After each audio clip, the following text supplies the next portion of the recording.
Mastery by Robert Greene, What Color is Your Parachute, and Do What You Are. Three of the most influential career books of all time. They disagree on almost everything, but one thing they all agree on. Let's talk about what that is. I spent 15 years searching for career clarity. I always wanted to be a professional athlete growing up, but there got to a point where I realised this wasn't going to happen for me. And I wondered who I am if I'm not this. I bought books. I discovered Do What You Are, which taught me about my personality type, INFP, and I had a direction. I felt like someone understood me. I then read What Color is Your Parachute, which led me to understand different skills that I didn't know I had. Honestly, I was absolutely shocked when I realized some of the skills that were sitting underneath my consciousness. Understanding different patterns, systems, comparing. These are things that I didn't realize that I liked to do. These aren't things that I learned at school or developed at school. These were fundamental skills that I feel like I've had forever, and they felt so natural to me. The clarity I gained from this book was that it was all about the skills that you love to use and the skills that make you feel alive. And honestly, my 15 years of waiting could have been solved in 30 minutes with this exercise. So let's give it a go. Mastery focuses on inclinations, so getting into flow. What Color is Your Parachute focuses on deep skills that you don't know about and unearthing these through stories. And Do What You Are focuses on your personality type. The core truth that runs through all of these books are about energizing skills. And it's difficult to just list these skills off because they're often hidden from us. We often take them for granted and don't notice them, and we assume that other people are just good at them as well, which definitely isn't the case. I created this very quick diagram to explain how this works. So in the top right, you can see the sweet spot. So this is where skills feel energizing, and these are the skills that we're good at. In the top left, we have the growth zone. So this is where we really like using the skills, but we haven't quite reached mastery yet. In the bottom right is where the burnout trap is, because we might be good at it, but these skills don't light us up. We're good at them, but we don't enjoy using them. And in the bottom left, we want to avoid this zone as well. These are skills that drain us and we're not good at, so let's just not even tackle these ones. For me, it would be maths.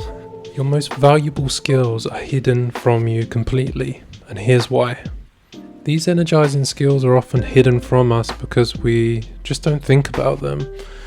They're also ones we take for granted because we just do them effortlessly and we don't even recognize them as a skill necessarily. We also question them as well.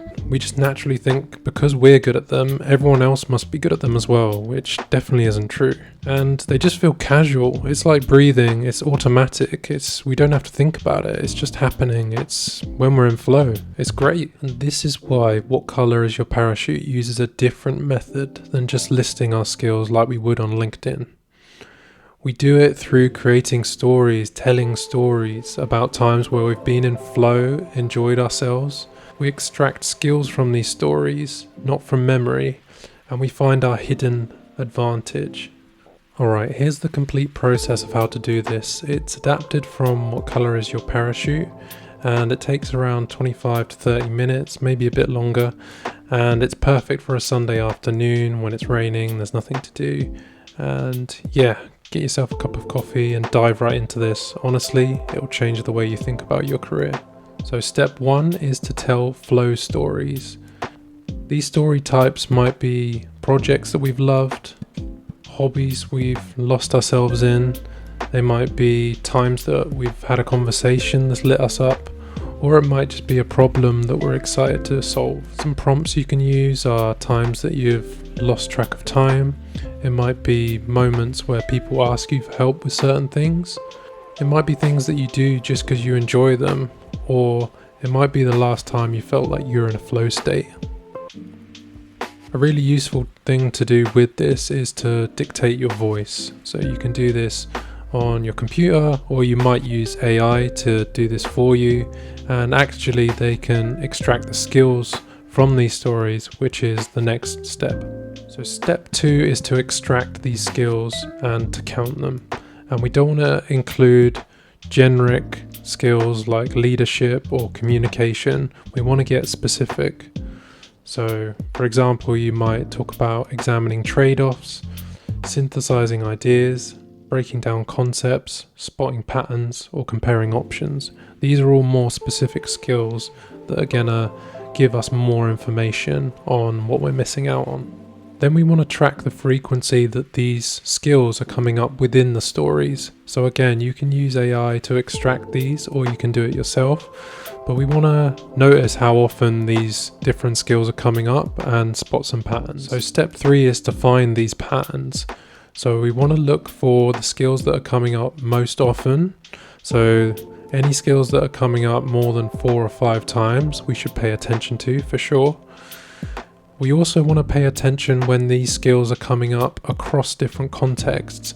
So you might use one particular skill in your work, but then also in your leisure time or in your personal time.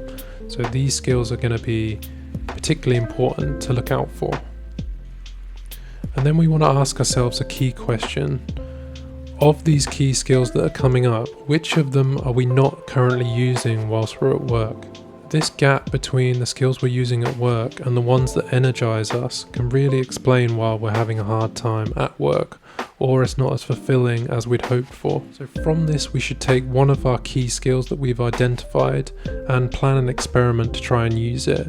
So we can ask to volunteer on a project, we might meet someone to go do a activity that involves that skill, or we might just have a quiet hour to ourselves where we do this thing we haven't done for such a long time. You won't find the work that is meaningful to you by thinking about it. You need to test your way towards it.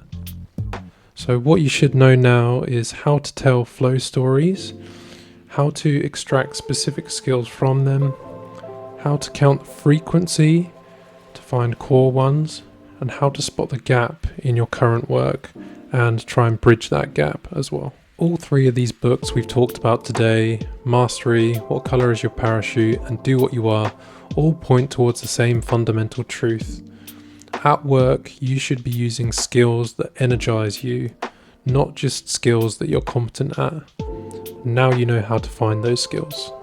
If you would be so kind to subscribe, that would be amazing. This channel is very new and it's very hard to grow on YouTube. So yeah, a simple subscribe or a like would honestly mean the world to me. You'll probably be the only one. Thanks and goodbye for now.